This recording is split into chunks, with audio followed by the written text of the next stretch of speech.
Many years ago, when I was very young, I remember being at a table at the pub with a few people who were slightly older, who were quite heavily involved in a certain creative industry. I'm not going to say which one, but some of them were quite prominent. A couple of people were very prominent in that table, and I remember listening to them talk. And we got onto the topic of criticism, and they all started talking about, oh yeah, the best criticism is just like the really harsh, brutal criticism, like the stuff that like is really, really harsh and severe. Like that's the stuff you really got to get that stuff because that's what helps you to learn and to grow.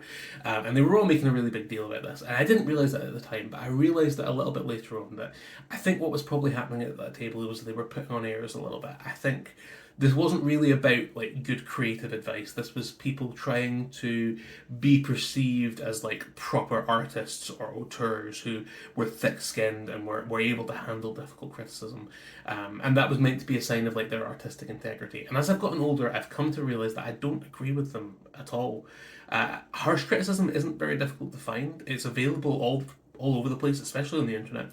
And most of it is not that valuable. The really valuable criticism comes from kind of discerning sources. It comes from nuanced sources. It comes from people who understand what you're trying to do and are able to kind of believe in the vision that you have even before it's sort of fully formed, right? Because especially like in your first draft, when you're still in the composition phase of something, it's not always going to be obvious when you read your stuff where it's going, what the vision is, and you're really going to benefit from somebody who's able to take hold of what you see in it before it's fully finished can help you get to that end place.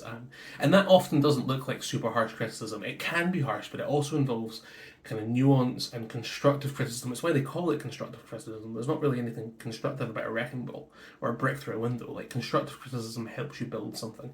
And I think that's the kind of criticism that's really valuable. I think people put on airs that, oh yeah, no, the harsh criticism is great and it's really helpful. And sometimes it can be, but quite often, I think the most valuable criticism comes from people who really know us, who really know our stories, who want us to succeed, and are able to kind of offer that discerning, nuanced voice into what we're doing that helps us to succeed. I think that's the stuff that is really, really valuable and worth seeking out.